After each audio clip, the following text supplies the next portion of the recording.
तथागत बुद्ध को और विश्व रत्न बाबा साहब अंबेडकर जी को नमन करता हूं और आप सभी लोगों को भी नमन करता हूं, क्योंकि ये देश आप सभी लोगों का है, हम सभी लोगों का है।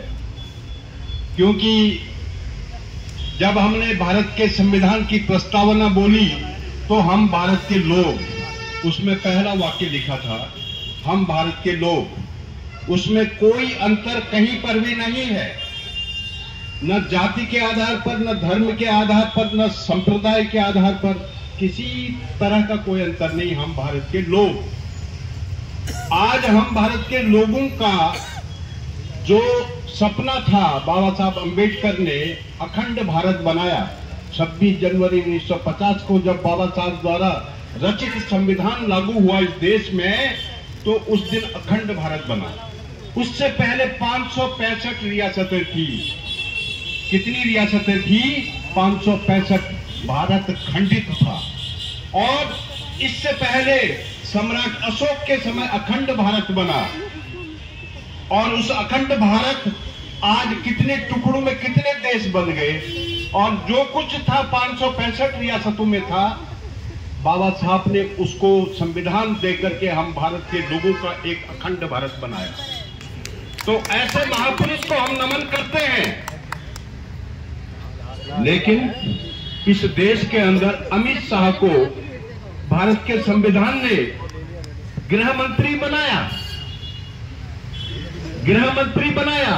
अब वो पागलों की तरह अंबेडकर अंबेडकर अंबेडकर अंबेडकर अंबेडकर 5 बार बोला उसने, तो वो पागल हो गया। उसके पागलपन का ये जो है एहसास उसने खुद ही दिखा दिया संसद के अंदर। और संसद के अंदर पूरा देश का प्रतिनिधि बैठता है, पूरे देश के सांसद बैठते हैं, तो उसने अपने पागलपन का जो है एहसास करा दिया। और 5 बार तुमने अंबेडकर का नाम लिया और उस अंबेडकर के नाम से तुम उस कुर्सी में बैठे हो, नहीं तो कहीं तुम खाक बीन रहे होते। अगर अखंड भारत नहीं होता तो गृह मंत्री होता है। और वो गृह मंत्री भी किसने बनाया? इस देश की आम जनता ने बनाया, चुन करके भेजा। और उस आम जनता को वोट का अधिकार किसने दिया? भारत के संविधान ने दिया। तो उस भारत के संविधान की तौहीन कर रहा है। उस कुर्सी में बैठ करके उसने भारत के संविधान की अवहेलना की है। आर्टिकल 13 भारत का संविधान का अनुच्छेद 13 क्या बोलता है कि जिस दिन से संविधान लागू होगा, इस देश के रीति रिवाज, पाखंड, आडंबर और कुरीतियां जो है वो शून्य घोषित हो जाएंगी। तो शून्य घोषित हो गई संविधान लागू होने के बाद से। तो आप भगवान का नाम क्यों ले रहे हो भाई? भगवान का नाम क्यों ले रहे हो? और तुमको भगवान ने थोड़ी इस देश का गृह मंत्री बनाया, तुमको तो भारत के संविधान ने बनाया। और भारत के संविधान के अंदर हम भारत के लोगों ने बनाया। और स्वर्ग और नरक की जो बात कर रहे हो, क्या तुमने कभी स्वर्ग देखा? तुम्हारे बाप दादाओं ने देखा स्वर्ग? और तुमने कभी जो है भगवानों को देखा? क्या प्रमाण है तुमने भगवानों को देखा? और क्या प्रमाण है तुमने स्वर्ग और नरक को देखा? ये देश बुद्ध का देश है। इस देश में बुद्ध ने क्या बोला था? बुद्ध ने बोला था प्रकृति ही ईश्वर है। क्या ईश्वर है? प्रकृति ही ईश्वर है। विज्ञान ही सत्य है, इंसानियत ही धर्म है और कर्म ही पूजा है। कोई ईश्वर नहीं है। There is no God. प्रकृति ही ईश्वर है, जिसकी वजह से हम जी रहे हैं। अगर ये भूमि नहीं होगी जी, भगवान का अर्थ क्या होता है? भगवान का अर्थ मैं बताता हूं। अमित शाह भगवान को नहीं जानते। भगवान का अर्थ होता है भौ से भूमि, गौ से गर्मी, वा से वायु, नौ से नीर। ये प्रकृति है ना। तब बुद्ध ने क्या बोला? प्रकृति ही ईश्वर है। भूमि के बगैर जिंदा रह सकते हैं आप? कहां रहेंगे? भूमि में पैदा हुआ, आप खाते हैं, भूमि में ही निवास करते हैं, भूमि में ही आप रहते हैं, और भूमि से ही आपको जो है अपना शेल्टर मिलता है, आश्रय मिलता है। बहुत से गर्मी, सूरज की गर्मी नहीं होगी तो आपका खून फ्रीज हो जाएगा, जम जाएगा, जिंदा नहीं रहेगा। वहां से वायु 2 मिनट के लिए नाक और कान को बंद, नाक और आंख को बंद कर दो, नाक और मुंह को बंद कर दो 5 मिनट के लिए। आप शिव जी को याद करो, वो नहीं आएंगे बचाने के लिए जब तक नाक और मुंह नहीं खोलोगे। ये भगवान है।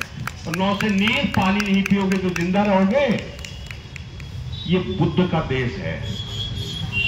बुद्ध जो है, बुद्ध इस देश के अंदर पैदा हुए और पूरे विश्व में फैल गए। तो अमित शाह फैलने वाले हैं क्या पूरे विश्व में? अमित शाह नहीं फैलेंगे पूरे विश्व में। उन्होंने अपनी औकात दिखाई कि हम इस औकात के लोग पार्लियामेंट के अंदर बैठे हैं, और उनकी औकात के फॉलोअर्स जितने लोग हैं जो उनका मतलब क्या कहते हैं, वो नहीं कर सकते, उनका जो है विरोध नहीं कर सकते, उनकी औकात के समर्थन करने वाले लोग हैं। इस देश की सरकार 30 से 50% वोटों से बनती है। अब मुश्किल से 37% वोटों से इस देश की केंद्र सरकार बनी है। बाकी 63% वोट विपक्ष को गया है। किसको गया है? तो विपक्ष की दायित्व होता है, विपक्ष का दायित्व होता है कि वो ऐसे क्षमा मांगने पर भी क्षमा न किया जाए। अमित शाह को क्षमा 10 बार भी मांगे तब भी क्षमा इस देश की जनता नहीं करेगी। आप बोल रहे हो कि क्षमा मांगे अमित शाह, लेकिन क्षमा अगर मांगता भी है ना, उसको क्षमा करने लायक नहीं है। तो साथियों, ये जो देश के अंदर 1 करोड़ मतलब 140 करोड़ की आबादी है, 140 करोड़ की आबादी भारत के संविधान में आस्था रखती है। ऐसा नहीं जो सरकार में बैठे हैं वो भी आस्था रखते हैं। तो ऐसे लोग बीच में कबाब में हड्डी पैदा हो गई, कबाब में हड्डी पैदा हो गई, तो ऐसे हड्डी को निकालना पड़ता है, ऐसे हड्डी को निकालना पड़ता है, और ऐसी सोच विचारधारा को निकालना पड़ता है। इस देश के अंदर 2 तरह की विचारधारा चल रही है इस समय वर्तमान में भी।